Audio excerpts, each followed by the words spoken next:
Hello friends, welcome to Kannada tech Guru. Karnataka housing board ಅವರು across multiple location ಈ option ಕರೆದಿದ್ದಾರೆ. ಈ ವಿಡಿಯೋದಲ್ಲಿ ಅದರ ಬಗ್ಗೆ ಡೀಟೇಲ್ ಆಗಿ ನೋಡೋಣ. ಇದಕ್ಕೂ ಮುಂಚೆ ನನ್ನ ಚಾನಲ್ ಕನ್ನಡ ಟೆಕ್ ಗುರು ನೀವು ಸಬ್ಸ್ಕ್ರೈಬ್ ಮಾಡಿಲ್ಲ ಅಂತ ಸಬ್ಸ್ಕ್ರೈಬ್ ಮಾಡಿ ಹಾಗೂ ಬೆಲ್ ಐಕಾನ್ ಕ್ಲಿಕ್ ಮಾಡಿ ನೋಟಿಫಿಕೇಶನ್ ಆನ್ ಮಾಡ್ಕೊಳ್ಳಿ. ಈಗಾಗಲೇ ನಾನು related to Karnataka housing board 4 video upload ಮಾಡಿದ್ದೀನಿ ವಿತ್ ರೆಸ್ಪೆಕ್ಟ್ ಟು ಕೆಂಗೇರಿ ಮತ್ತು ಯಲಹಂಕ ಲೊಕೇಶನ್ ಇರ್ಬೋದು, ಹಾಗೆ Davanagere, Tumakuru, Suryanagar, phase 1, phase 2, phase 3 options ಬಗ್ಗೆ ನಾನು ಆಲ್ರೆಡಿ ಡೀಟೇಲ್ ಆಗಿ ವಿಡಿಯೋಸ್ ಮಾಡಿದ್ದೀನಿ. ನೀವು ಗೋತ್ರೂ ಮಾಡ್ಬೋದು. ಈ particular video actually related to general video related to all location, because ಈ ಸಲ ಈ ಆಪ್ಷನ್ ಕರೆದಿರೋದು it is more than 20 locations ಅಂತ ನಾವು ಹೇಳ್ಬೋದು. ಹಾಗಾಗಿ ಅದ್ರ ಬಗ್ಗೆ ಏನು ಅಂತ ಡೀಟೇಲ್ಸ್ ನೋಡೋಣ. ನೀವಿಲ್ಲಿ ನೋಡ್ಬೋದು, ಕರ್ನಾಟಕ ಗೃಹ ಮಂಡಳಿ ಈ ಹರಾಜು ಪ್ರಕಟಣೆ 29/8/2024. ಹಾಗೆ ಇದು ಆ್ಯಕ್ಚುಲಿ ಈ ಆಪ್ಷನ್ ಆಲ್ರೆಡಿ ಸ್ಟಾರ್ಟ್ ಆಗಿ ಒಂದು 13 ದಿನ ಆಗಿದೆ. ಇಲ್ಲಿ ನೋಡ್ಬೋದು 30/8/2024. ಸೊ ಇದು already last month 30th start ಆಗಿದೆ, ಮಧ್ಯಾಹ್ನ 12 ಗಂಟೆಗೆ ಸ್ಟಾರ್ಟ್ ಆಗಿದೆ. ಹಾಗೆ ನಿಮ್ಮ ಕೇಸ್ ನೀವು ಪಾರ್ಟಿಸಿಪೇಟ್ ಮಾಡಬೇಕು ಅಂತ ಇಂಟ್ರೆಸ್ಟ್ ಇದ್ದರೆ ಅದಕ್ಕೆ ಲಾಸ್ಟ್ ಡೇಟ್ ಸಬ್ಮಿಟ್ ಮಾಡೋದಕ್ಕೆ ಲಾಸ್ಟ್ ಡೇಟ್ ಇರೋದು ಇಲ್ಲಿ ನೋಡ್ಬೋದು ನೀವು 18/9/2024 ಬೆಳಗ್ಗೆ 11 ಗಂಟೆ ಒಳಗಡೆ ನೀವು ಸಬ್ಮಿಟ್ ಮಾಡಬೇಕಾಗತ್ತೆ. ಹಾಗೆ ಈ ಪರ್ಟಿಕ್ಯುಲರ್ ಈ ಆಪ್ಷನ್ನಲ್ಲಿ ಅಪಾರ್ಟ್ ಫ್ರಮ್ ರೆಸಿಡೆನ್ಷಿಯಲ್ ಸೈಟ್ಸ್, ನೀವು ಕಮರ್ಷಿಯಲ್ ಸೈಟ್ ಕೂಡ ಈ ಆಪ್ಷನ್ಗೆ ಅವೈಲೇಬಲ್ ಇದೆ. ಹಾಗಾಗಿ ಇನ್ ಕೇಸ್ ನೀವು ಕಮರ್ಷಿಯಲ್ ಸೈಟ್ಗೆ ನೀವು ಪಾರ್ಟಿಸಿಪೇಟ್ ಮಾಡಬೇಕು ಅಂತಿದ್ರೆ ಅದಕ್ಕೆ ಲಾಸ್ಟ್ ಡೇಟ್ ಇರೋದು 25/9/2024 ಬೆಳಗ್ಗೆ 11 ಗಂಟೆ ಒಳಗೆ ನೀವು ಅಪ್ಲಿಕೇಶನ್ ಸಬ್ಮಿಟ್ ಮಾಡಬೇಕಾಗುತ್ತೆ. ಹಾಗೆ ಕೆಳಗಡೆ ಬಂದರೆ ಇಲ್ಲಿ ಕ್ರಮ ಸಂಖ್ಯೆಗಳು ಕೊಟ್ಟಿದ್ದಾರೆ, ಅದ್ರ ಬಗ್ಗೆ ನಾನು ಡೀಟೇಲ್ ಆಗಿ ಆಮೇಲೆ ಬರ್ತೀನಿ. ಹಾಗೆ ನೀವು ಕೆಳಗಡೆ ಬಂದರೆ ನೀವು ಯಾವ್ಯಾವ ಲೊಕೇಶನಲ್ಲಿ ನಿಮಗೆ ಈ ಆಪ್ಷನ್ ಕರೆದಿದ್ದಾರೆ ಅಂತ ನೋಡಬೇಕು ಅಂತಂದರೆ ಇಲ್ಲಿ ನೋಡ್ಬೋದು, ಬಾಗಲಕೋಟೆ ಜಿಲ್ಲೆಯಲ್ಲಿ ಬೀಳಗಿ ಬಡಾವಣೆ. ಹಾಗೆ ಕೆಳಗಡೆ ಬಂದರೆ ಬಾಗಲಕೋಟೆ ಜಿಲ್ಲೆ ಸಿಕ್ಕೇರಿ ಬಡಾವಣೆ, ಆಮೇಲೆ ಬಾಗಲಕೋಟೆ ಜಿಲ್ಲೆ ಗದ್ದನಕೆರೆ ಬಡಾವಣೆ, ಬೆಳಗಾವಿ ಜಿಲ್ಲೆಯಲ್ಲಿ ಕರೆದಿದ್ದಾರೆ. ಹಾಗೆ ಬಳ್ಳಾರಿ ಜಿಲ್ಲೆ, ಕೆಳಗಡೆ ಬಂದರೆ ಬೀದರ್ ಜಿಲ್ಲೆಯಲ್ಲಿ ಕೂಡ ಕರೆದಿದ್ದಾರೆ, ಚಾಮರಾಜನಗರ, ಗುಂಡ್ಲುಪೇಟೆ, ಚಿಕ್ಕಮಗಳೂರು ಜಿಲ್ಲೆ ಕಡೂರು ಬಡಾವಣೆ, ಚಿತ್ರದುರ್ಗ ಜಿಲ್ಲೆ ಹಿರಿಯೂರು ಬಡಾವಣೆ, ಹಾಗೆ ಚಿತ್ರದುರ್ಗ ಜಿಲ್ಲೆ ಕೆಳಗೋಟೆ 2ನೇ ಹಂತ ಬಡಾವಣೆ. ಹಾಗೆ ಇನ್ನೊಂದು ಲೇಔಟ್ ಕೂಡ ಕರೆದಿದ್ದಾರೆ ಚಿತ್ರದುರ್ಗ ಜಿಲ್ಲೆಯಲ್ಲಿ. ಹಾಗೆ ದಾವಣಗೆರೆ ಜಿಲ್ಲೆಯಲ್ಲಿ ಹರಿಹರ ಅಮರಾವತಿ ಬಡಾವಣೆ, ಹಾಗೆ ಕುಂದವಾಡ ಬಡಾವಣೆ, ಈ 2 ಲೊಕೇಶನಲ್ಲಿ 2 ಲೇಔಟಲ್ಲಿ ಕೂಡ ಈ ಆಪ್ಷನ್ ಕರೆದಿದ್ದಾರೆ. With respect to Davanagere already ನಾನು ಡೀಟೇಲ್ ಆಗಿ ವಿಡಿಯೋ ಮಾಡಿದ್ದೀನಿ. ಇನ್ ಕೇಸ್ ನೀವು ಅದ್ರ ಬಗ್ಗೆ ತಿಳ್ಕೊಬೇಕು ಅಂದರೆ ಈ ವಿಡಿಯೋ ಕ್ಲಿಕ್ ಮಾಡ್ಬೋದು ವಿತ್ ರೆಸ್ಪೆಕ್ಟ್ ಟು ದಾವಣಗೆರೆ. ಹಾಗೆ ದಾವಣಗೆರೆ ಅಲ್ತಾನೆ ಧಾರವಾಡ ಜಿಲ್ಲೆ ಅಮರಗೋಡು ಲೇಔಟ್, ಧಾರವಾಡ ಜಿಲ್ಲೆ ಸತ್ತೂರು ಸೆಕೆಂಡ್ ಫೇಸ್, ಹಾಸನ ಜಿಲ್ಲೆ ಚನ್ನಪಟ್ಟಣ ಬಡಾವಣೆ, ಹಾವೇರಿ ಜಿಲ್ಲೆ ರಾಣೆಬೆನ್ನೂರಲ್ಲಿ ಕೂಡ ಸೈಟ್ಸ್ ಅವೈಲೇಬಲ್ ಇದೆ. ಕೆಳಗಡೆ ಬಂದರೆ ನೀವು ನೋಡ್ಬೋದು ಕೊಪ್ಪಳ ಜಿಲ್ಲೆ DC ಆಫೀಸ್ ಭಾಗ ಇರೋ ಲೇಔಟಲ್ಲಿ, ಹಾಗೆ ಕೊಪ್ಪಳ ಜಿಲ್ಲೆ ಗಣೇಶ್ ನಗರ, ಕೊಪ್ಪಳ ಜಿಲ್ಲೆ ನವನಗರ ಬಡಾವಣೆ, ಮಂಗಳೂರು ಜಿಲ್ಲೆ ಅಲ್ಲೂ ಕೂಡ 1-2-3 ಲೇಔಟಲ್ಲಿ ಸೈಟ್ಸ್. ಹಾಗೆ ಮಂಡ್ಯ ಜಿಲ್ಲೆ ಚಿಕ್ಕಮಂಡ್ಯ ಬಡಾವಣೆ, ಹಾಗೆ ಮಂಡ್ಯ ಜಿಲ್ಲೆ ಚಿಕ್ಕನಹಳ್ಳಿ, ಮಂಡ್ಯ ಜಿಲ್ಲೆ ಪಾಂಡವಪುರ. ಇನ್ನು ಕೆಳಗಡೆ ಬಂದರೆ ಶ್ರೀರಂಗಪಟ್ಟಣ ಬಡಾವಣೆ, ಮೈಸೂರು ಜಿಲ್ಲೆ ನಂಜನಗೂಡು ಬಡಾವಣೆ, ಮೈಸೂರು ಜಿಲ್ಲೆ ಕೆಂಚಲಗೂಡು, ಹಾಗೆ ರಾಯಚೂರು ಜಿಲ್ಲೆಯಲ್ಲಿ ಕೂಡ 2 ಲೇಔಟಲ್ಲಿ ಸೈಟ್ಸ್ ಅವೈಲೇಬಲ್ ಇದೆ. ಹಾಗೆ ತುಮಕೂರು ಜಿಲ್ಲೆಯಲ್ಲಿ ಕೂಡ ಸಾಕಷ್ಟು ಸೈಟ್ಸ್ ಅವೈಲೇಬಲ್ ಇದೆ. ಇಲ್ಲಿ ನೋಡ್ಬೋದು ಪಾವಗಡ ಬಡಾವಣೆ, ಇಡಿನಹಳ್ಳಿ, ಹಾಗೆ ಉಡುಪಿ ಜಿಲ್ಲೆ, ವಿಜಯಪುರ ಜಿಲ್ಲೆ, ಯಾದಗಿರಿ ಜಿಲ್ಲೆಯಲ್ಲಿ ಕೂಡ ಅವೈಲೇಬಲ್ ಇದೆ. ಕೆಳಗಡೆ ಬಂದರೆ ಬೆಂಗಳೂರು ಕೆಂಗೇರಿ ಬಂಡೆಮಠ ಲೇಔಟಲ್ಲಿ ಕೂಡ ಸೈಟ್ಸ್ ಅವೈಲೇಬಲ್ ಇದೆ. ಹಾಗೆ ಯಲಹಂಕದಲ್ಲಿ ಕೂಡ ಅವೈಲೇಬಲ್ ಇದೆ. ವಿತ್ ರೆಸ್ಪೆಕ್ಟ್ ಟು ಯಲಹಂಕ ಮತ್ತು ಕೆಂಗೇರಿ ಈ ವಿಡಿಯೋ ನೋಡ್ಬೋದು, ಡೀಟೇಲ್ ಆಗಿ ನಾನು ಅಪ್ಲೋಡ್ ಮಾಡಿದ್ದೀನಿ ವಿಡಿಯೋ. ಹಾಗೆ ತುಮಕೂರು ಜಿಲ್ಲೆ ಕೂಡ ನಾನು ವಿಡಿಯೋ ಅಪ್ಲೋಡ್ ಮಾಡಿದ್ದೀನಿ. ಅದಲ್ಲದೆ ಸೂರ್ಯನಗರ ಪೇಸ್ 1, ಪೇಸ್ 2, ಪೇಸ್ 3 ನಿಮಗೆ ಇಲ್ಲಿ ಕಾಣ್ತಿದೆಯಲ್ಲ, Suryanagar phase 1 sites and Suryanagar phase 2, ಅದಲ್ಲದೆ ಸೂರ್ಯನಗರ ಪೇಸ್ 3 ಇಲ್ಲೂ ಸಾಕಷ್ಟು ಸೈಟ್ಸ್ ಅವೈಲೇಬಲ್ ಇದೆ. ಹಾಗೆ ಬಾಗಲಕೋಟೆ ಜಿಲ್ಲೆ ಇರ್ಬೋದು, ಬೆಳಗಾವಿ ಜಿಲ್ಲೆ ಅಥಣಿ ತಾಲೂಕು, ಬೀದರ್ ಜಿಲ್ಲೆ, ಚಿಕ್ಕಮಗಳೂರು, ಇದೆಲ್ಲ ಆಕ್ಚುಲಿ ಕಮರ್ಷಿಯಲ್ ಸೈಟ್ಸ್. ನೀವು ಇಲ್ಲಿ ನೋಡ್ಬೋದು, ಇಲ್ಲಿ ಬರೆದಿದ್ದಾರೆ ಕಮರ್ಷಿಯಲ್ ಅಂತ. ಸೊ ಈ ಆಕ್ಷನ್ ಅಲ್ಲಿ ಅಪಾರ್ಟ್ ಫ್ರಮ್ ರೆಸಿಡೆನ್ಷಿಯಲ್ ಸೈಟ್, ನಿಮಗೆ ಕಮರ್ಷಿಯಲ್ ಕೂಡ ನಿಮಗೆ ಅವೈಲೇಬಲ್ ಇದೆ ಈ ಆಕ್ಷನ್ಗೆ. ಹಾಗಾಗಿ ಇವೆಲ್ಲ ನೀವೇನು ಕಾಣ್ತಾ ಇದೆ ಇದು ಕಮರ್ಷಿಯಲ್ ಸೈಟ್ಸ್. ಚಿಕ್ಕಮಗಳೂರು ಜಿಲ್ಲೆ, ಹಾಗೆ ದಾವಣಗೆರೆ ಜಿಲ್ಲೆ, ಕುಂದವಾಡ, ಬಡಾವಣೆ, ಹಾಸನ ಜಿಲ್ಲೆ, ಇದೆಲ್ಲ ಕಮರ್ಷಿಯಲ್ ಸೈಟ್ಸ್ ಅವೈಲೇಬಲ್ ಇದೆ. ಬಳ್ಳಾರಿ ಜಿಲ್ಲೆ, ತುಮಕೂರು ಜಿಲ್ಲೆ, ಹಾಗೆ ಯಲಹಂಕ,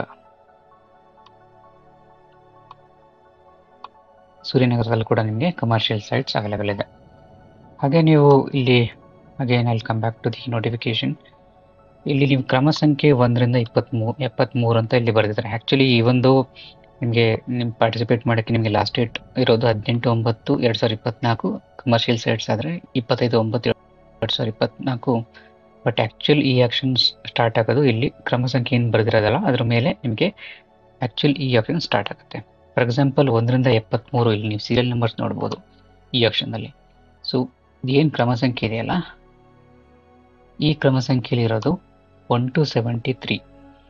ಅದು ಆ್ಯಕ್ಚುಲಿ ಈ ಆಕ್ಷನ್ ಸ್ಟಾರ್ಟ್ ಆಗೋದು 18/9/2024 ಸ್ಟಾರ್ಟ್ ಆಗಿ ಮಧ್ಯಾಹ್ನ 12 ಗಂಟೆ ಸ್ಟಾರ್ಟ್ ಆಗಿ ಮಾರನೇ ದಿನ 19/9/2024 ಎಂಡ್ ಆಗುತ್ತೆ. ಸೊ ನಿಮಗೆ ಎಕ್ಸಾಕ್ಟ್ 1 ಡೇ ಇರುತ್ತೆ ಈ ಆಕ್ಷನ್ ನೀವು ಪಾರ್ಟಿಸಿಪೇಟ್ ಮಾಡಿ ಬಿಡ್ ಮಾಡೋದಕ್ಕೆ. ಹಾಗೆ ಇಲ್ಲೇ ಮೋರ್ ದೆನ್ 415 ಸೈಟ್ಸ್ ಇರೋದ್ರಿಂದ ಹಾಗಾಗಿ ಇದನ್ನ ಆ್ಯಕ್ಚುಲಿ ಡಿವೈಡ್ ಮಾಡಿ ಒಂದು 70 ಸೈಟ್ಸ್ ಅಪ್ರಾಕ್ಸಿಮೇಟ್ಲಿ ಡಿವೈಡ್ ಮಾಡಿ ಒಂದು 4-5 ಡೇಸ್ ಇದು ಆ್ಯಕ್ಚುಲಿ ಈ ಆಕ್ಷನ್ ನಡೆಯುತ್ತೆ. ಹಾಗೆ ನೀವು ಸೆಕೆಂಡ್ ಬಂದರೆ 74 to 157 ಏನು ಕ್ರಮ ಸಂಖ್ಯೆ ಇದೆ ಅದು ಆ್ಯಕ್ಚುಲಿ 19ಕ್ಕೆ ಸ್ಟಾರ್ಟ್ ಆಗಿ 20ಕ್ಕೆ ಮುಗಿಯುತ್ತೆ. ಹಾಗೆ ನೆಕ್ಸ್ಟ್ ಬಂದ್ಬಿಟ್ಟು 20ಕ್ಕೆ ಸ್ಟಾರ್ಟ್ ಆಗಿ 21ಕ್ಕೆ ಮುಗಿಯುತ್ತೆ. ಹಾಗೆ ನೀವು ಕಂಟಿನ್ಯೂ ಆಗ್ತಾ ಹೋಗುತ್ತೆ. ನೀವು ಕೆಳಗಡೆ ಹಾಗೆ ನೀವು ನೋಡೋದಾದರೆ ಬುಲಿಯನ್ ಮತ್ತು ಮಧ್ಯಂತರ ನಿವೇಶನಗಳಿಗೆ ಪ್ರತಿ ಚದರ ಮೀಟರ್ಗೆ ₹300. ಹಾಗೆ ವಾಣಿಜ್ಯ ಅಂದರೆ ಕಮರ್ಷಿಯಲ್ ಸೈಟ್ಸ್ಗೆ ಮಿನಿಮಮ್ ₹600 ಇನ್ಕ್ರೀಸ್ ಮಾಡ್ತಾ ಹೋಗೋಕ್ಕಾಗುತ್ತೆ.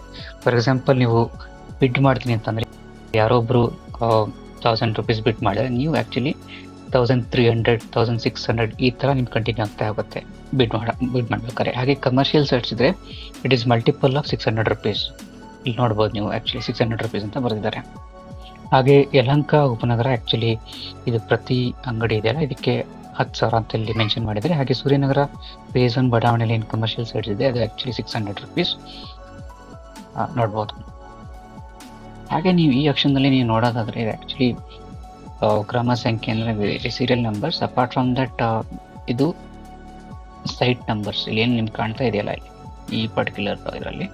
ಸೊ ಇದೆಲ್ಲ ಸೈಟ್ ನಂಬರ್ಸ್. ಹಾಗೆ ಇದು ವರ್ಗ ಅಂತ EWS LIG ಅಂತ actually it is not applicable during the ಈ ಆಕ್ಷನ್ ಬಿಕಾಸ್ EWS ಅಂತಂದರೆ ಎಕನಾಮಿಕಲಿ ವೀಕರ್ ಸೆಕ್ಷನ್, LIG ಅಂದರೆ ಲೋ ಇನ್ಕಮ್ ಗ್ರೂಪ್, MIG ಅಂದರೆ middle income group. But still ಈ ಆಕ್ಷನಲ್ಲಿ ಇದು ಅಪ್ಲಿಕೇಬಲ್ ಆಗಲ್ಲ. ಓನ್ಲಿ ಅಲಾಟ್ಮೆಂಟ್ ಇದ್ದಾಗ ನಿಮಗೆ ಅಪ್ಲಿಕೇಬಲ್ ಆಗುತ್ತೆ. ಬಟ್ ಇಟ್ ಈಸ್ ಈ ಆಕ್ಷನ್. ಸೊ ಯಾವುದಕ್ಕೆ ಬೇಕಾದರೂ ನೀವು ಪಾರ್ಟಿಸಿಪೇಟ್ ಮಾಡ್ಬೋದು. ಅಳತೆ ನೋಡ್ಬೋದು 9 into 7 ಅಂತಂದರೆ it is approximately it is more then 20-30. 9 ಅಂತಂದರೆ 30, 6 ಅಂದರೆ 20 ಆಗುತ್ತೆ. ಬಟ್ ಆ್ಯಕ್ಚುಲಿ 6 ಅಂದರೆ 7 ಇದ್ದಂಗಾಗಿ ಇಟ್ ಈಸ್ ಮೋರ್ ದೆನ್ 20-30 ಅಂತ ಹೇಳ್ಬೋದು. ಹಾಗೆ ಇಲ್ಲಿ ನೀವು ನೋಡೋದಾದರೆ ಇಲ್ಲೇನು ಪ್ರತಿ ಚದರ ಮೀಟರ್ಗೆ ಅಂತ ಇದೆಯಲ್ಲ ಇಲ್ಲಿ ಇದು ₹6,548 ಅಂತ ನಿಮಗೆ ಕಾಣ್ತಾ ಇದೆ. ಇಲ್ಲಿ EMD ಅಮೌಂಟ್ ಅಂತ ನಿಮಗೆ ಕಾಣ್ತಾ ಇದೆ ₹50,000. ಸೊ ನೀವು ಒಂದು ಸೈಟ್ಗೆ ನೀವು ಪಾರ್ಟಿಸಿಪೇಟ್ ಮಾಡಬೇಕು ಅಂತಂದರೆ EMD ಅರ್ನೆಸ್ಟ್ ಮನಿ ಅಂತ ಹೇಳ್ಬೋದು. ಇದು ಆ್ಯಕ್ಚುಲಿ ಇದು 50,000 ಪರ್ ಸೈಟ್. ಇನ್ ಕೇಸ್ ನಿಮಗೆ ಬಿಡ್ ಸಕ್ಸಸ್ಫುಲ್ ಆದರೆ ಓಕೆ. ಇನ್ ಕೇಸ್ ಅನ್ಸಕ್ಸಸ್ಫುಲ್ ಆಯಿತು ಅಂತಂದರೆ ವಿತಿನ್ 1 or 2 ಮಂತ್ಸಲ್ಲಿ ಅವರು ಏನು ಪೇ ಮಾಡಿರ್ತಿರಲ್ಲ ₹50,000 ಅದು ಅವರು ನಿಮಗೆ ರಿಟರ್ನ್ ಮಾಡ್ತಾರೆ. ಹಾಗೆ ನೀವು ಇಲ್ಲಿ ನೋಡ್ಬೋದು site number 117. I just give one example. LIG 9 into 12 ಅಂತಂದರೆ ಇದು ಆ್ಯಕ್ಚುಲಿ 30-40 ಸೈಟ್. 30-40 ಸೈಟ್ ಹೇಗೆ ಕ್ಯಾಲ್ಕುಲೇಟ್ ಮಾಡಬೇಕು ಅಂತಂದರೆ 9 into 3.28. So it is 30. ಹಾಗೆ 12 into 3.28. Okay, 30-40 site. ಸೊ ಈ ಪರ್ಟಿಕ್ಯುಲರ್ 30-40 ಸೈಟ್ಗೆ ಇರೋ ಇನ್ನೋಡು ಪ್ರತಿ ಚದರ ಮೀಟರ್ಗೆ ಅಂತ 108. So 108 into 6,548.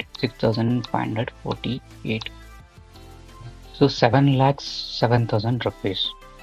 So in case Bagalkot ಜಿಲ್ಲೆ ಬೀಳಗಿ ಬಡಾವಣೆಗೆ ನೀವು ಬಿಡ್ ಮಾಡ್ತೀನಿ ಅಂತಂದರೆ ಈ particular site number 117 LIG 3040 site ಅಂತಂದರೆ ನಿಮಗೆ 3040 ಸೈಟ್ಗೆ 7,07,000 ರುಪೀಸ್ ಆಗುತ್ತೆ. ಸೊ ನಿಮಗೆ ಚದರ ಮೀಟರ್ ನಿಮಗೆ ತೋರಿಸ್ತದೆ, ಸೊ ನಿಮಗೆ ಸ್ವಲ್ಪ ಕನ್ಫ್ಯೂಷನ್ ಆಗ್ಬೋದು. ಸೊ ಈ ಥರ ಕನ್ವರ್ಟ್ ಮಾಡಿದ್ರೆ ನಿಮಗೆ ಈಸಿಯಾಗಿ ಪರ್ ಸ್ಕ್ವೇರ್ ಫೀಟ್ ಎಷ್ಟು ಅಂತ ನೀವು ನೋಡ್ಕೋಬೋದು. It is same for all the other location also. It is because site number ಇವೆಲ್ಲ actually depending upon the site measurement ನಿಮಗೆ ಕೊಟ್ಟಿರ್ತಾರೆ. ಬಟ್ ಇದು ಏನು ಸೈಟ್ ಚದರ ಮೀಟರ್ ಇದೆಯಲ್ಲ, ಇದು actually it differs from one location to another location. ಇಲ್ಲಿ ನೋಡ್ಬೋದು ಬೆಳಗಾವಿ ಜಿಲ್ಲೆಯಲ್ಲಿ 29,062 ಚದರ ಮೀಟರ್ ತೋರಿಸ್ತಾ ಇದೆ. ಹಾಗೆ ನೀವು ಕೆಳಗಡೆ ನೀವು ಬೆಂಗಳೂರು ಲೊಕೇಶನ್ ಕೆಂಗೇರಿ ಎಲ್ಲ ಬಂದರೆ ನೀವು ಅದು ಆ್ಯಕ್ಚುಲಿ ಜಾಸ್ತಿನೇ ಇರುತ್ತೆ ನೀವು ತೋರಿಸಿದ್ರೆ.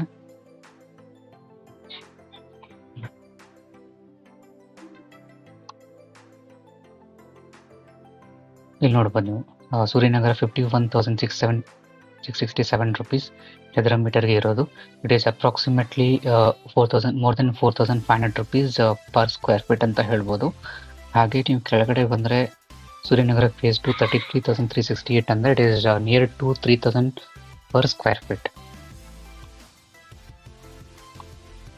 ಹಾಗೆ ಕೆಳಗಡೆ ಬಂದರೆ ನೀವು ಇನ್ ಕೇಸ್ ನೀವು ಸೈಟ್ ವಿಸಿಟ್ ಮಾಡಿ ನೋಡಬೇಕು ಅಂತಂದರೆ KHP ಪೋರ್ಟಲಲ್ಲಿ ಜಿಯೋ ಟ್ಯಾಗ್ ಅಂತ ನಿಮಗೆ ಒಂದು ಆಪ್ಷನ್ ಇದೆ. ಅದನ್ನು ಕ್ಲಿಕ್ ಮಾಡಿದ್ರೆ ಈ ಪರ್ಟಿಕ್ಯುಲರ್ ಪೇಜ್ ಓಪನ್ ಆಗುತ್ತೆ. ಇಲ್ಲಿ ನೀವು ನೋಡ್ಬೋದು ಅಕ್ರಾಸ್ ಕರ್ನಾಟಕ ಮಲ್ಟಿಪಲ್ ಲೊಕೇಶನ್ಸಲ್ಲಿ ನಿಮಗೆ ಈ ಆಪ್ಷನ್ ಕರೆದಿದ್ದಾರೆ. ಹಾಗೆ ನಿಮ್ಗೆ ಎಲ್ಲಿ ರೆಡ್ ಕಾಣ್ತಿದ್ರೆ ಆ್ಯಕ್ಚುಲಿ ಇದು ರೆಸಿಡೆನ್ಷಿಯಲ್ ಸೈಟ್, ಬ್ಲೂ ಕಾಣ್ತಿರೋದು ಇದು actually commercial sites. For example ನಾನು ಒಂದು ಝೂಮ್ ಇನ್ ಮಾಡಿ ನೋಡೋದಾದರೆ ದಾವಣಗೆರೆಯಲ್ಲಿ, ಸೊ ಈ ಥರ ಝೂಮ್ ಮಾಡಿ ಲೊಕೇಶನ್ ಆ ಪರ್ಟಿಕ್ಯುಲರ್ ಲೇಔಟಲ್ಲಿ ಯಾವ ಸೈಟ್ ನಂಬರ್ ಎಲ್ಲಿದೆ ಅಂತ ನೀವೇನು ನೋಡ್ಕೋಬೋದು. ಫಾರ್ ಎಕ್ಸಾಂಪಲ್ ಇಲ್ಲಿ ಬ್ಲೂ ಅಲ್ಲಿ ಕಾಣ್ತಿದೆ ನೋಡಿ, ನಾನು ಇಲ್ಲಿ ಝೂಮ್ ಮಾಡ್ತೀನಿ, commercial site, commercial site. So ಈ ಥರ ನೀವು ಝೂಮ್ ಇನ್ ಮಾಡಿ ಸೈಟ್ ಲೊಕೇಶನ್ ನೋಡಿಕೊಂಡು ಗೂಗಲ್ ಮ್ಯಾಪಲ್ಲಿ ನೀವು ಆ್ಯಕ್ಚುಯಲ್ ಸೈಟ್ ವಿಸಿಟ್ ಮಾಡಿ ಹೇಗಿದೆ ಅಂತ ನೋಡ್ಕೋಬೋದು. ಬಿಕಾಸ್ ಜಸ್ಟ್ ಸೈಟ್ ನಂಬರ್ ಕೊಟ್ಟಿರ್ತಾರೆ, ನಿಮಗೆ ಗೊತ್ತಿರಲ್ಲ ಸೈಟ್ ಆ್ಯಕ್ಚುಲಿ ಎಲ್ಲಿದೆ ಅಂತ. ಸೊ ಈ ಥರ ನೀವು ಜಿಯೋ ಟ್ಯಾಗ್ ಯೂಸ್ ಮಾಡಿ ಪರ್ಟಿಕ್ಯುಲರ್ ಸೈಟ್ ಎಲ್ಲಿದೆ ಅಂತ ನೀವು ನೋಡಿಕೊಂಡು ಗೂಗಲ್ ಮ್ಯಾಪ್ ಹಾಕ್ಕೊಂಡು ಒಂದ್ಸಲಿ ಸೈಟ್ ವಿಸಿಟ್ ಮಾಡಿ ಯಾವ ಥರ ಇದೆ ಅಂತ ನೋಡ್ಬೋದು. ಬಿಕಾಸ್ ನೀವು ಇಲ್ಲಿ ಆ್ಯಕ್ಚುಲಿ ಮ್ಯಾಪ್ ನೋಡಿ ಸೈಟ್ ಹೇಗಿದೆ ಅಂತ ನಮಗೆ ಗೊತ್ತಾಗಲ್ಲ. ಸೊ ಒಂದ್ಸಲಿ ವಿಸಿಟ್ ಮಾಡಿ ನೋಡಿ ಇಷ್ಟ ಆದರೆ ಪಾರ್ಟಿಸಿಪೇಟ್ ಮಾಡ್ಬೋದು. ಹಾಗೆ ಇನ್ನೊಂದೇನಪ್ಪ ಅಂತಂದರೆ ಇದು ಆ್ಯಕ್ಚುಲಿ ಏನು ನಿಮಗೆ ಚದರ ಮೀಟರ್ ನಿಮ್ಗೆ ಏನು ಕಾಣ್ತಾ ಇದೆಯಲ್ಲ, ಇದು ಆ್ಯಕ್ಚುಲಿ ಗೌರ್ಮೆಂಟ್ ಸೆಟ್ ಮಾಡಿರೋ ರೇಟ್. ಇಲ್ಲಿಂದ ಆ್ಯಕ್ಚುಲ್ ಬಿಡ್ ಸ್ಟಾರ್ಟ್ ಆಗುತ್ತೆ based on the number of bidders. ಹಾಗೆ ಸೈಟ್ ಯಾವ ಥರ ಇದೆ ಅದ್ರ ಮೇಲೆ ಪ್ರೈಸ್ ಇನ್ಕ್ರೀಸ್ ಆಗ್ತಾ ಹೋಗುತ್ತೆ. ನೀವು ಲಕ್ಕಿ ಇದ್ರೆ ಬೇಸ್ ಪ್ರೈಸ್ಗೆ ಸಿಗುತ್ತೆ, ಇಲ್ಲ ಅಂತಂದರೆ ಬೇಸ್ ಪ್ರೈಸ್ ಆ್ಯಕ್ಚುಲಿ ನೀವು ಸಪೋಸ್ ಓನ್ಲಿ 1 ಬಿಡ್ಡರ್ ಇದ್ದರೆ ನೀವು 2 ಟೈಮ್ಸ್ ಬಿಡ್ ಮಾಡಬೇಕಾಗುತ್ತೆ. 1 ಟೈಮ್ ಬಿಡ್ ಮಾಡಿದ್ರೆ ನಿಮಗೆ ಆ್ಯಕ್ಚುಲಿ ಸಿಗಲ್ಲ. ನೀವು ಒಬ್ಬರೇ ಬಿಡ್ಡರ್ಸ್ ಇದ್ದರೆ ನೀವು 2 ಟೈಮ್ಸ್ ಮಾಡಿದ್ರೆ ಸಿಂಗಲ್ ಬಿಡ್ಡರ್ ಅಂದರೆ ನಿಮಗೆ ಆ್ಯಕ್ಚುಲಿ ಆ ಸೈಟ್ ಸಿಗೋ ಚಾನ್ಸಸ್ ನಿಮಗೆ ಇರುತ್ತೆ. ಹಾಗೆ based on the number of bidders actually base starting from the base price it will start increasing. ಕೆಳಗಡೆ ಬಂದರೆ Karnataka housing board rules and regulations ಇದೆ, ಅದು ನೀವು ನೋಡ್ಕೋಬೋದು. ಇಲ್ಲಿ ಸೈಟ್ ಹೇಗಿದೆಯೋ ಹಾಗೆ ಯಾವ ಸ್ಥಿತಿಯಲ್ಲಿದೆ ಅದೇ ಥರ ನಾವು ಈ ಆಕ್ಷನ್ ಮಾಡ್ತಿದ್ವಿ ಅಂತ ಅವರು ಹೇಳ್ತಾ ಇದ್ದಾರೆ. ಇದರಲ್ಲಿ ಯಾರು ಪಾರ್ಟಿಸಿಪೇಟ್ ಮಾಡ್ತಾರಲ್ಲ 18 ವರ್ಷಕ್ಕಿಂತ ಮೇಲಿರಬೇಕು ಅಂತ ಹೇಳ್ತಾ ಇದ್ದಾರೆ. ಹಾಗೆ ಇನ್ನೊಂದು ಏನು ಇಂಪಾರ್ಟೆಂಟ್ ಅಂತಂದರೆ ಇಲ್ಲಿ ನೋಡ್ಬೋದು KPPP ಪೋರ್ಟಲ್. ಇನ್ ಕೇಸ್ ನೀವು ಪಾರ್ಟಿಸಿಪೇಟ್ ಮಾಡಬೇಕು ಅಂತಂದರೆ ಈ ಆಕ್ಷನಲ್ಲಿ ಅದಕ್ಕೆ ಒಂದು ವೆಬ್ಸೈಟ್ ಇದೆ, ಇಲ್ಲಿ ನೋಡ್ಬೋದು. ಗೂಗಲಲ್ಲಿ KPPP portal. Actually as of now portal is down due to some maintenance. ಈ ಪರ್ಟಿಕ್ಯುಲರ್ ಪೋರ್ಟಲಲ್ಲಿ ಸಬ್ಮಿಟ್ ಮಾಡಿ ನೀವು ಸೈನ್ ಇನ್ ಆಗಿ ಡೀಟೇಲ್ಸ್ ಎಲ್ಲ ಅಪ್ಲೋಡ್ ಮಾಡಿ ಈ ಆಕ್ಷನ್ ನಡೆಯೋದು ಈ ಪೋರ್ಟಲಲ್ಲೇ. ಇದ್ರ ಬಗ್ಗೆ ಡೀಟೇಲ್ ಆಗಿ ನಾನು ಒಂದು ವಿಡಿಯೋ ಮಾಡ್ತೀನಿ, ಹೇಗೆ ಸೈನ್ ಅಪ್ ಮಾಡಬೇಕು, ಹಾಗೆ ಪ್ಲಸ್ ಯಾವ ಥರ ಇಂಟ್ರೆಸ್ಟ್ ಅಪ್ಲಿಕೇಶನ್ ಸಬ್ಮಿಟ್ ಮಾಡಬೇಕು, ಹಾಗೆ ಅದರ್ ಡೀಟೇಲ್ಸ್ ಇದ್ರ ಬಗ್ಗೆ ಒಂದು ಡೀಟೇಲ್ ಆಗಿ ವಿಡಿಯೋ ಮಾಡ್ತೀನಿ. 4th one ಲಾಸ್ಟ್ ಡೇಟ್ವರೆಗೂ ವೇಟ್ ಮಾಡಬೇಡಿ. ಸೊ ಮುಂಚೆನೇ ನೀವು ಇನ್ ಕೇಸ್ ಇಂಟ್ರೆಸ್ಟ್ ಇದ್ದರೆ ಅಪ್ಲಿಕೇಶನ್ ಸಬ್ಮಿಟ್ ಮಾಡಿ ಅಂತ ಹೇಳ್ತಾ ಇದ್ದಾರೆ. ಹಾಗೆ ಈ ಪರ್ಟಿಕ್ಯುಲರ್ ಪೋರ್ಟಲಲ್ಲಿ PAN card, Aadhaar card, photo and signature ಐಡೆಂಟಿಫಿಕೇಷನ್ನ ಡೌನ್ಲೋಡ್ ಮಾಡಿಕೊಂಡು ಅದನ್ನು ಫಿಲ್ ಮಾಡಿ ಅಪ್ಲೋಡ್ ಮಾಡಿರಿ ಅಂತ ಹೇಳ್ತಾ ಇದ್ದಾರೆ. ಅದಲ್ಲದೆ ಇದೊಂದು ಸ್ವಲ್ಪ ರೂಲ್ಸ್ ಆ್ಯಂಡ್ ರೆಗ್ಯುಲೇಷನ್ಸ್ ಇದೆ, ನೀವು ನೋಡ್ಕೋಬೋದು. ಬಿಕಾಸ್ ಎಲ್ಲ ಎಕ್ಸ್ಪ್ಲೇನ್ ಮಾಡ್ತಾ ಹೋದರೆ ವಿಡಿಯೋ ಲಾಂಗ್ ಆಗುತ್ತೆ, ಹಾಗಾಗಿ ನೀವು ನೋಡ್ಕೋಬೋದು. ನೀವು ಇಲ್ಲಿ ನೋಡ್ಬೋದು, ಆವಾಗಲೇ ಎಕ್ಸ್ಪ್ಲೇನ್ ಮಾಡಿರೋ ಹಾಗೆ ಪ್ರತಿ ಚದರ ಮೀಟರ್ಗೆ 300 ರೂಪಾಯಿ ಹಾಗೆ ನೀವು ಇನ್ಕ್ರೀಸ್ ಮಾಡ್ತಾ ಹೋಗಬೇಕಾಗುತ್ತೆ. ಹಾಗೆ ಕಮರ್ಷಿಯಲ್ ಸೈಡ್ಗೆ ಮಿನಿಮಮ್ 600 ರುಪೀಸ್ ಇನ್ಕ್ರೀಸ್ ಮಾಡ್ತಾ ಬಿಡ್ನ ಇನ್ಕ್ರೀಸ್ ಮಾಡ್ತಾ ಹೋಗಬೇಕಾಗುತ್ತೆ. ಹಾಗೆ ಪಾಯಿಂಟ್ ನಂಬರ್ 11 ನೋಡೋದಾದ್ರೆ, ಇನ್ ಕೇಸ್ ನೀವು ಈ ಆಪ್ಷನಲ್ಲಿ ಬಿಡ್ ಮಾಡಿ ನಿಮಗೆ ಸೈಟ್ ಸಿಕ್ಕಿದ್ರೆ ಅದ್ರದ್ದು 25% ಏನು ಅಮೌಂಟ್ ಇರುತ್ತಲ್ಲ, ಟೋಟಲ್ ಅಮೌಂಟ್ ಇರುತ್ತಲ್ಲ, ಅದು ಆ್ಯಕ್ಚುಲಿ 72 ಅವರ್ಸಲ್ಲಿ ನೀವು ಸಬ್ಮಿಟ್ ಮಾಡಬೇಕಾಗತ್ತೆ. ಇನ್ ಕೇಸ್ ನೀವು 25ರಷ್ಟು ಅಮೌಂಟ್ ಏನಿರುತ್ತಲ್ಲ ಅದು 3 ಡೇಸಲ್ಲಿ ನೀವು ಕಟ್ಟಲಿಲ್ಲ ಅಂತಂದರೆ ಅವ್ರು ಆ್ಯಕ್ಚುಲಿ ನೆಸಸರಿ ಆ್ಯಕ್ಷನ್ ತೊಗೋಬೋದು KHB ಅವರು. ಹಾಗೆ ನೀವು ಈ ಯೋಜನೆಯಲ್ಲಿ ಏನು ನೀವು ಪಾರ್ಟಿಸಿಪೇಟ್ ಮಾಡ್ತಾ ಇದ್ದೀರಲ್ಲ ಅವ್ರ ಹೆಸರಲ್ಲೇ ಆ್ಯಕ್ಚುಲಿ ಏನು ದೃಢೀಕರಣ ಪತ್ರ ಇರುತ್ತಲ್ಲ ಅವ್ರ ಹೆಸರಲ್ಲೇ ಆ್ಯಕ್ಚುಲಿ ಬರುತ್ತೆ. 13th ಪಾಯಿಂಟ್ ನೋಡೋದಾದರೆ 25% ನೀವು 3 ದಿನದಲ್ಲಿ ಕಟ್ ಆದಮೇಲೆ ಇನ್ನು ಉಳಿದಿದ್ದು ಏನು ಅಮೌಂಟ್ ಇರುತ್ತಲ್ಲ 75% ಅದು ನಿಮಗೆ ಕಟ್ಟೋದಕ್ಕೆ ಒಂದು 60 ದಿನ ನಿಮಗೆ ಟೈಮ್ ಇರುತ್ತೆ ಅಂತ ಅವ್ರು ಹೇಳ್ತಾ ಇದ್ದಾರೆ. 14th ಪಾಯಿಂಟ್ ನೋಡೋದಾದರೆ EMD ಅಮೌಂಟ್ ಅವ್ರು ಏನು ಹೇಳಿದಾರಲ್ಲ, ಇನ್ ಕೇಸ್ ಸಕ್ಸಸ್ಫುಲ್ ಆಗಿರಲ್ಲ, ಯಾರ್ಯಾರು ಪಾರ್ಟಿಸಿಪೇಟ್ ಮಾಡಿ ಬಿಡ್ ಸಕ್ಸಸ್ಫುಲ್ ಆಗದೆ ಇರೋರಿಗೆ ವಿತಿನ್ 1 ಮಂತ್ ಒಳಗಡೆ ಅವರು EMD ಅಮೌಂಟ್ ಏನಿರುತ್ತಲ್ಲ 50,000 ರುಪೀಸ್ ಅದನ್ನು ರಿಟರ್ನ್ ಮಾಡ್ತೀವಿ ಅಂತ ಹೇಳ್ತಾ ಇದ್ರು. 19th ಪಾಯಿಂಟ್ ನೋಡೋದಾದ್ರೆ ನೀವು ನೋಡ್ಬೋದು, ಈ ಯೋಜನೆ ಕೊನೆಯ ಕ್ಷಣದಲ್ಲಿ ಬರುತ್ತಿರುವ ಬಿಡ್ಗಳಿಗೆ ಡೆಲ್ಟಾ ಟೈಮ್ 5 ನಿಮಿಷಗಳ ಕಾಲ ವಿಸ್ತರಣೆ ಆಗಿರುತ್ತದೆ. ಫಾರ್ ಎಕ್ಸಾಂಪಲ್, ನಿಮಗೆ ಈ ಆಪ್ಷನ್ 4 ಗಂಟೆಗೆ ಮುಗಿಯುತ್ತೆ ಅಂತಂದರೆ 3:59ಕ್ಕೆ ಅದರ ಒಂದು ಹೊಸ ಬಿಡ್ ಬಂತು ಅಂತಂದರೆ ನಿಮಗೆ 4:40 ತನಕ ನಿಮಗೆ ಟೈಮ್ ಬರುತ್ತೆ ಈ ಆಪ್ಷನ್ ಎಂಡ್ ಆಗೋಕ್ಕೆ. ಇನ್ ಕೇಸ್ 4:03ಕ್ಕಿಂತ ಹೊಸ ಬಿಡ್ ಬಂತು ಅಂದರೆ ಅಗೇನ್ ಇದು ಇನ್ಕ್ರೀಸ್ ಆಗಿ 4:08 ಆಗುತ್ತೆ. ಇದೇ ಥರ 5 ನಿಮಿಷ ಇನ್ಕ್ರೀಸ್ ಆಗ್ತಾ ಹೋಗ್ತಾ ಇರುತ್ತೆ ಅಂಟಿಲ್ ಯಾರು ಬಿಡ್ ಮಾಡಲ್ಲ. ಸಪೋಸ್ ಒಂದು ಬಿಡ್ ಮಾಡಿದ್ರೆ ನೆಕ್ಸ್ಟ್ 5 ಮಿನಿಟ್ಸಲ್ಲಿ ಯಾವುದೋ ಹೊಸ ಬಿಡ್ ಬರೋದಲ್ಲ, ಅಲ್ಲಿ ತನಕ ಇದು ಆ್ಯಕ್ಚುಲಿ ಕಂಟಿನ್ಯೂ ಆಗ್ತಾ ಇರುತ್ತೆ. ಇನ್ ಕೇಸ್ ನಿಮಗೆ ಈ ಪರ್ಟಿಕ್ಯುಲರ್ ನೋಟಿಫಿಕೇಷನಲ್ಲಿ ಯಾವುದಾದ್ರೂ ಸೈಟ್ ಬಗ್ಗೆ ಏನಾದರೂ ಇನ್ಫಾರ್ಮೇಷನ್ ಬೇಕು ಅಂತ ಇದ್ದರೆ ನಿಮಗೆ ಬೇಸ್ಡ್ ಆನ್ ದಿ ಲೊಕೇಶನ್ ಅವರು ಆ್ಯಕ್ಚುಲಿ ನಂಬರ್ ಮತ್ತು ಅವರ ಹೆಸರು ಕೂಡ ಕೊಟ್ಟಿದ್ದಾರೆ. ಏನಾದರೂ ಡೌಟ್ ಇದ್ದರೆ ಇವರಿಗೆ ಕಾಲ್ ಮಾಡಿ ಏನು ಅಂತ ವಿಚಾರಿಸ್ಕೋಬೋದು. ಸಪೋಸ್ ಯಾವ್ದಾದ್ರು ಸೈಟ್ ಬಗ್ಗೆ ನಿಮ್ಗೆ ಇನ್ಫಾರ್ಮೇಷನ್ ಬೇಕು, ಎಲ್ಲಿ ಬರುತ್ತೆ ಏನು ಅಂತ ನಿಮ್ಗೆ ಗೊತ್ತಿಲ್ಲ ಅಂತಂದರೆ ಇಲ್ಲಿ ಡಿಟೇಲ್ ಆಗಿ ಅವ್ರದ್ದು ಹೆಸರು ಮತ್ತು ಅವ್ರದ್ದು ನಂಬರ್ ಕೊಟ್ಟಿದ್ದಾರೆ, ಅವ್ರಿಗೆ ಕಾಲ್ ಮಾಡಿ ಇನ್ಫಾರ್ಮೇಷನ್ನ ಪಡ್ಕೋಬೋದು. ಸೊ ನಿಮಗೆ 18th ತನಕ ಟೈಮ್ ಇದೆ, 18 ಸೆಪ್ಟೆಂಬರ್, another 5 days ಅಂತ ಹೇಳ್ಬೋದು. ನಿಮಗೆ ಇಂಟ್ರೆಸ್ಟ್ ಇದ್ದರೆ ಅಪ್ಲಿಕೇಶನ್ನ ಸಬ್ಮಿಟ್ ಮಾಡಿ ಈ ಆಕ್ಷನಲ್ಲಿ ಪಾರ್ಟಿಸಿಪೇಟ್ ಮಾಡಿ. Thank you.